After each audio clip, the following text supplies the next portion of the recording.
की अकल ठिकाने लग गई। बीरबल से पूछा गया, इस हिंदुस्तान में कौवे की तादाद बताओ, दिल्ली में कितने कौवे हैं बताओ। बीरबल ने समझ लिया कि ये तो उल्टा सीधा सवाल है, इसका उल्टा सीधा ही जवाब देना होगा। कहा कि हुजूर, दिल्ली में कौवे की तादाद 5555 है। तो लोगों ने कहा तेरा दिमाग ख़राब हो गया है, तुम्हें कैसे पता चल गया कि 5555 है? कहा कि यकीन नहीं तो गिन लो, बाप से भेंट हो जाएगी। तीसरी मिसाल आपके सामने आ रही है। 20 साल के बाद एक गैर मुस्लिम मुसलमान हुआ। 20 साल के बाद एक गैर मुस्लिम मुसलमान हुआ। अब वो उठता था राम राम, बैठता था राम राम, उठता था राम राम, बैठता था राम राम। लोगों ने कहा कैसा मुसलमान है, उठते बैठते राम राम ही कर रहा है। तो उसने कितना प्यारा जवाब दिया, बरसों का राम आहिस्ता आहिस्ता ही निकलेगा, इतनी जल्दी नहीं निकलेगा। इस हिंदुस्तान का बादशाह गुजरा, उसका नाम था औरंगजेब।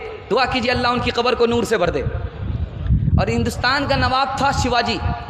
शिवाजी और औरंगजेब बादशाह की लड़ाई हो गई। औरंगजेब ने शिवाजी के महल को, किले को घेर लिया, शिवाजी को बाहर निकलने ही नहीं दिया। दाना पानी जब ख़त्म हो गया तो शिवाजी ने अपनी माँ से कहा अब क्या करें, दाना पानी ख़त्म हो चुका है और मेरी जान का दुश्मन, खून का प्यासा औरंगजेब चारों तरफ से मुझको घेरे हुआ है।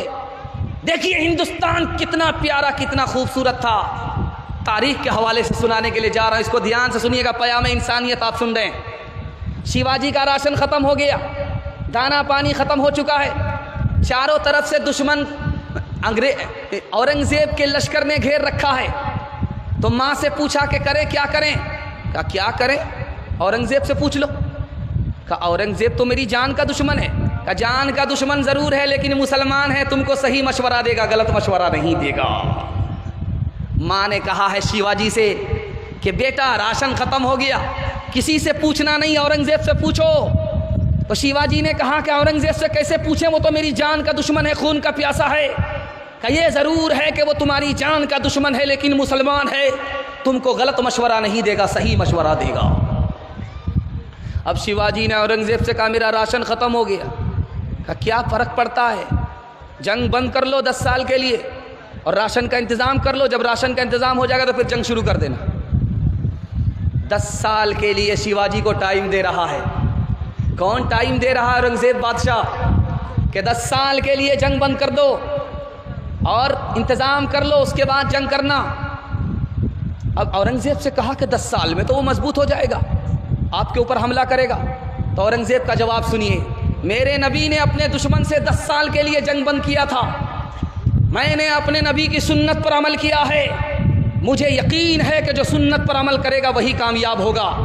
मैंने नबी की सुन्नत का दामन थामा है, मैं ही कामयाब रहूँगा। जब दोबारा जंग शुरू हुई, शिवाजी गिरफ्तार हो गए, दिल्ली लाया गया, फिर भी औरंगजेब बादशाह ने कहा कि इनको कत्ल मत करना, ये कौम का सरदार है। हमारे नबी ने कहा कि कौम के सरदार की इज्जत करो, उसको जलील मत करो। ये था खूबसूरत हिंदुस्तान, ये था खूबसूरत समाज, ये था भाईचारा, ये था औरंगजेब बादशाह का पयाम इंसानियत। दूसरी मिसाल आपके सामने आ रही है। ट्रेन में सफ़र हो रहा है, दुआ कीजिए अल्लाह उस आलिम दीन की कब्र को नूर से भर दे। उनका नाम था शेखुल इस्लाम हुसैन अहमद मदनी रहमतुल्लाह अलैह।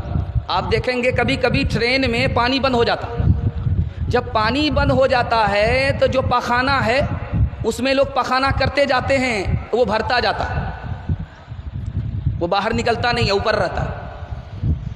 इत्तिफाक से पानी बंद हो गया ट्रेन में और पखाना ऊपर है, कोई भी जा रहा तो छींची करके वापस आ रहा।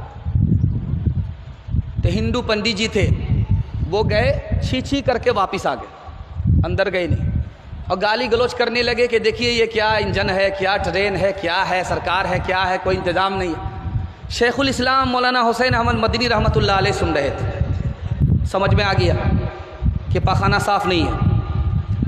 नाक में कपड़ा बांध करके अंदर घुस गए, सिगरेट वगैरह की डिबिया थी उसको जला करके साफ़ सुथरा कर दिया। उसके बाद आकर के उसी पंडित जी से कहते हैं कि वो मैं तो अभी गया था, बिल्कुल साफ़ सुथरा है, कहाँ गंदा, आप जाइए। हाजत पूरी करके आए। जब वो गए तो बिल्कुल साफ़ सुथरा है। कहा कि ये काम आप ही ने किया है। मैंने क्या किया? मैं तो अपने नबी की सुन्नत पर अमल किया। मेरे नबी के यहाँ कोई मेहमान आया था, उस मेहमान ने रात में पखाना कर दिया था बिस्तर पर, और रात सुबह सवेरे भाग गया था। जब बिस्तर के साफ़ करने की बारी आई तो हमारे नबी ने कहा कि कोई साफ़ नहीं करेगा, वो मेहमान मेरा था, मैं साफ़ करूँगा। जब वो तलवार भूल गया, वापस आया तो देखा कि मैंने पखाना किया, मेरे पखाने को नबी साफ़ कर रहे हैं, तो मेरा दिल भी साफ़ हो जाए, कलमा पढ़कर मुसलमान हो गया, मैंने नबी की सुन्नत पर अमल किया है। तीसरी मिसाल आपके सामने आ रही है। कैसा हिंदुस्तान था। आखिर में कबूलियत की घड़ी में उसी हिंदुस्तान की हम लोग दुआ करेंगे, अल्लाह हिंदुस्तान में भाईचारगी को वापस फरमाए, हिंदू मुस्को मुसलमान को आपस का भाई भाई बनाए। आखिरी मिसाल दे रहा हूँ। रात का सन्नाटा है, शेखुल हिंद किसी का पैर दबा रहे, जिसका पैर दबा रहे हैं वो हिंदू है, और जो दबा रहा है वो शेखुल हिंद है, हिंदुस्तान का सबसे बड़ा आलिम। वो किसका पैर दबा रहा है? एक हिंदू का पैर दबा रहा है। शागिर्द आए, कहा कि हुजूर आप पैर दबाएंगे इतने बड़े आलिम होकर के, मैं पैर दबाऊंगा। तो कहा कि नहीं, तुम नहीं दबाओगे, मैं दबाऊंगा, क्योंकि ये मेरे मेहमान हैं।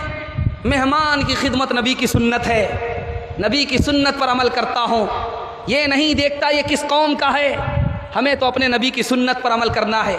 नबी कौम को नहीं देखते थे, मेहरबान सब पर थे। हम कौम को नहीं देखते, मेहरबान सब पर होते हैं। इंशाअल्लाह दिल मिले या ना मिले, हाथ मिलाएंगे, हाथ उठा दीजिए। दिल अगर नहीं मिला हिंदू से तो हाथ मिलाने से कुछ नहीं होगा। दिल भी मिलाना है, हाथ भी मिलाना है, हाथ उठा दीजिए। हिंदू समाज को अपना भाई समझेंगे, हाथ उठा दीजिए। पड़ोसी जानेंगे, पड़ोसी मानेंगे नहीं, हाथ उठाइए। ध्यान से सुनिएगा।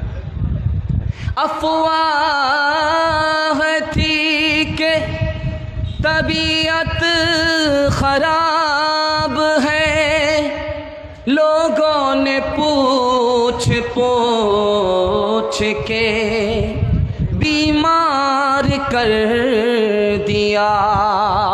2 गज ज़मीं ही सही मगर मेरी मिल्कियत तो है। ऐ मौत तूने मुझको ज़मींदार कर दिया। मैं जब मर जाऊं तो मेरी अलग पहचान लिख देना, बिना पहचान का शहरी हूँ ये उन्वान लिख देना। मैं गलती से मुसलमान हूँ, इसी मिट्टी का पुतला हूँ। यहाँ अजदाद मिट्टी में मिले ये शान लिख देना। लहू में दौड़ता फिरता रहा मेरे वतन हमदम, लहू से मेरी पेशानी पे हिंदुस्तान लिख देना। लहू से मेरी पेशानी पे हिंदुस्तान लिख देना।